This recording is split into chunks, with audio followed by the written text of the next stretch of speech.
이 가격 부분에서 셀러분들이 가장 잘못 알고 계시는 게 있어요. 내 집의 가격을 내가 정한다고 생각을 하시는 거예요. 안녕하세요. 레철TV의 레철입니다. 요즘 셀러마켓이라고 제가 너무 바이어 분들을 위한 영상만 준비한 것 같아서 이번에는 셀러분들을 위한 영상을 준비해 보았습니다. 이사 계획을 하셨던 홈오너 분들이 집값이 단기간 안에 너무 많이 올라서 아주 많이들 기뻐하시죠. 그것과 동시에 이사를 가고 싶어도 내가 살 집이 없겠네? 하면서 걱정을 많이 하시는 분들이 많아요. 이 점을 제가 시원하게 다뤄볼까 합니다. 우선 셀러분들이 저한테 이제 집을 팔고 싶다고 연락을 하실 때도 처음에 이니셜 상담할 때가 가장 중요해요. 이 셀러가 얼마나 집을 빨리 팔고 싶어 하는지도 알아야 되고요. 그 다음에 이사 계획도 알아야 돼요. 이 집을 팔고서 렌트로 몇 개월을 사실 분인지, 아니면 이 집을 팔고 그 다음 또 집을 사고서는 이런 걸 concurrent closing이라고 해요. 이 집이 클로징되고 저 집이 클로징되고 그런 식으로 해서 이사를 나가실 건지, 그런 셀러분의 계획을 잘 리스팅 에이전이 알고 있어야지 거기에 맞춰서 일을 도와드리고 네고시에이트를 해드릴 수 있습니다. 그 다음에 중요한 게 가격이에요.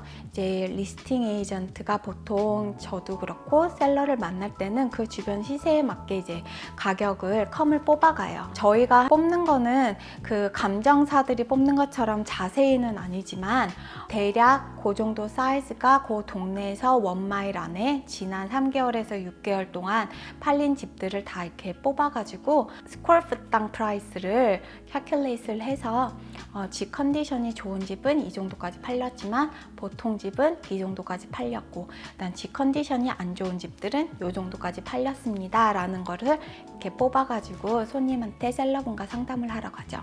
그리고 이 가격 부분에서 셀러분들이 가장 잘못 알고 계시는 게 있어요. 그게 뭐냐면 내 집의 가격을 내가 정한다고 생각을 하시는 거예요. 근데 그건 그렇지 않거든요. 부동산의 그 집 가격은 대부분 바이어가 정한다고 생각하시면 돼요.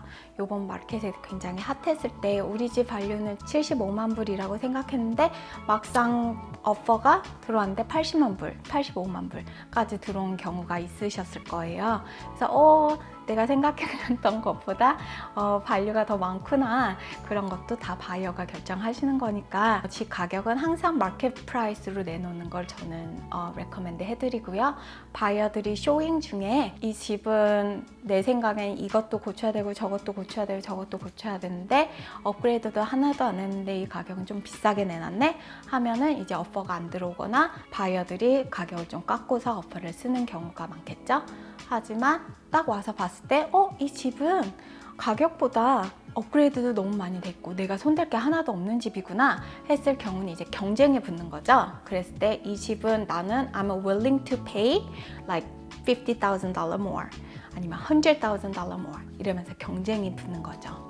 네, 그래서 집 가격은 마켓 밸류로 지난 내가 가지고 있는 집들이 이 정도에 팔렸구나 라는 걸로 그냥 내놓는 거지만 마지막 파이널 가격은 바이어가 정하는 거라고 알고 계시면 훨씬 편하겠습니다.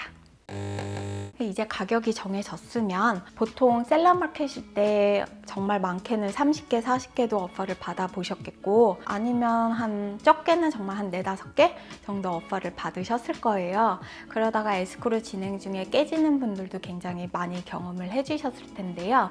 그런 일이 일어나지 않게끔 미리 이렇게 방지할 수 있는 게 있어요.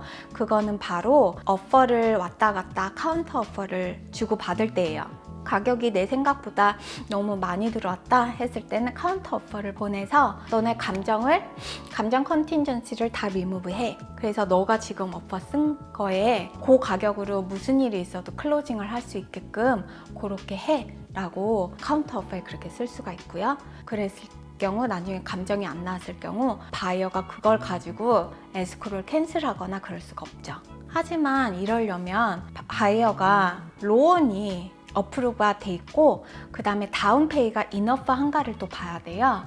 그래서 오퍼를 받으셨을 때 무조건 높은 가격에 뭐 5% 다운, 10% 다운, 뭐 20% 다운 하시는 분의 그 캐시가 20%가 있네 하고서 그거만 보고서 그냥 이 사람이 제일 높은 가격을 했으니까 이 사람하고 할래 라고 하고 그냥 일을 진행하다가 중간에 깨지는 경우가 굉장히 많아요.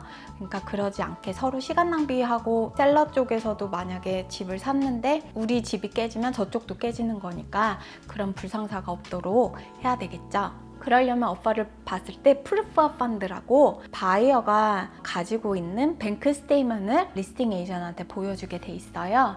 그거를 좀 확인하시면 좋을 것 같아요. 이 사람이 5% 다운이고 10% 다운이지만 그 외에 또 한 5%, 10%의 캐시가 엑스트라 캐시가 있구나. 그런 엑스트라 캐시가 있는지를 확인하는 게 제일 중요합니다.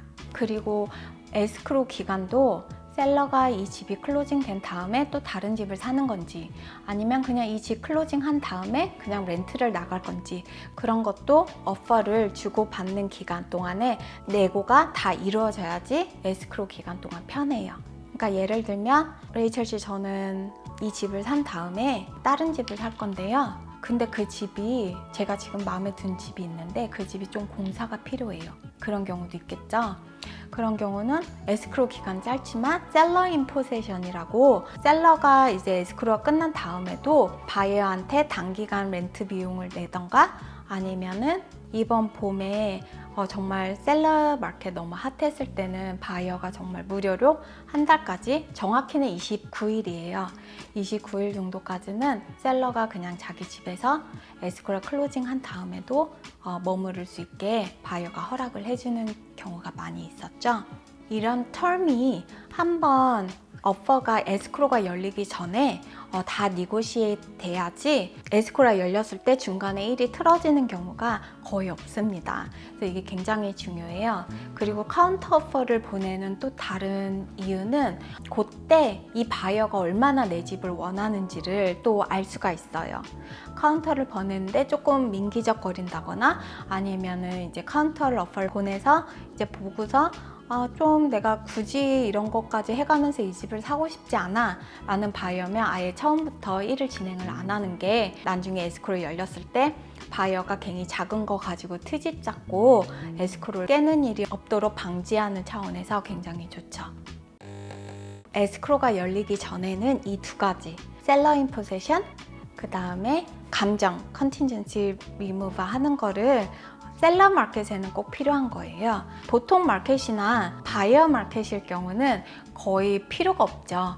왜냐하면 제가 내놓은 가격보다 항상 몇만 불은 깎이거나, 아니면 그냥 마켓 발류로 가거나, 뭐 더 많이 받아봤자 1, 2만 불 그렇게 올라가는 정도니까, 보통 마켓에는 굳이 뭐 감정 컨틴전시를 뭐 리무브 해라 뭐 그런 조항을 넣을 필요가 없어요. 하지만 셀러 마켓에서는 에스크로가 열렸다도 클로즈 되고 다시 백온더 마켓 하고 막 이러면 너무 시간 낭비가 너무 많고 서로 다 에너지 소비도 너무 많아져요. 서로 힘들기 때문에 감정 컨틴전시를 리무브 할 수 있는지를 꼭 넣고, 그 다음 셀러 인 포세션, 셀러분께서도 리플레이스먼트 프로퍼티를 찾는데 좀 시간이 걸릴 수 있으니까 이 정도 조항은 셀러 마켓일 때 카운터에 꼭 넣어야 되는 필요한 조항들입니다.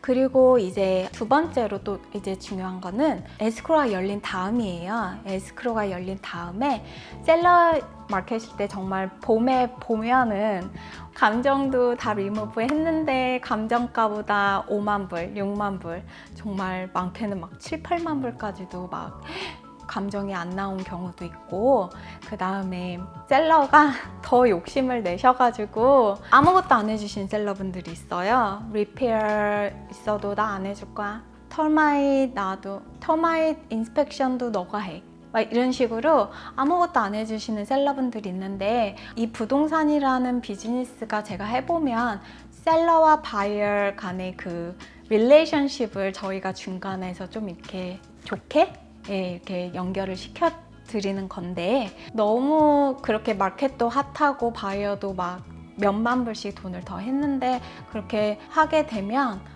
솔직히 바이어가 감정이 상해가지고 딜이 깨지는 경우가 또 있어요. 예, 그렇기 때문에 홈 인스펙션 한 다음에 이제 보시고 정말 자잘구리한 거는 굳이 안 해주셔도 돼요. 커스메틱 하거나 뭐 정말 이 정도는 그냥 너가 핸디맨 불러서 고칠 수 있겠다. 하지만 좀 메인 이슈 있잖아요. 메이저 이슈들 뭐 이렇게 AC가 고장이 났다든지 워터 히터가 리킹이 된다든지 아니면 지붕에서 물이 샌 흔적이 있다든지 그런 거 정도는 정말 돈도 많이 안 들어요. 그렇기 때문에 그 정도는 해줘야지. 지금 바이어가 많다고 해서 이 바이어 말고 다른 바이어 하더라도 다른 바이어도 싫어할 만한 그런 걸 우리는 딜 브레이커라고 하거든요. 그 정도의 문제점이 발견될 경우 리페어를 해주시는 걸 저는 레커멘드 해드립니다. 그래서 에스크로가 이제 오퍼가 어셉트해서 에스크로가 열리기 전에는 가격과 그 다음에 그 에스크로 텀, 그 다음에 에스크로가 끝나고 셀러가 이 집에 있을 수 있는 텀, 그런 것들, 그 다음에 셀러 마켓이라서 내 가격이 너무 많이 받았다 했을 땐 감정 컨틴전시 리무브 하고 네고시에이트 한 다음에 에스크로를 진행하는 게 아주 중요하고요. 그 다음에 에스크로가 이제 열리고 나서는 이제 홈 인스펙션 후 그 집에 문제점이 발견했을 때도 리얼터 분과 리스팅 에이전트와 잘 상의를 하셔가지고 정말 이거는 정말 누가 봐도 문제가 되겠다 하시는 것들은 어느 정도는 다 거쳐 주시는 게 이 에스크로를 스무드하게 진행해서 마무리하는 데 도움이 될 것 같습니다.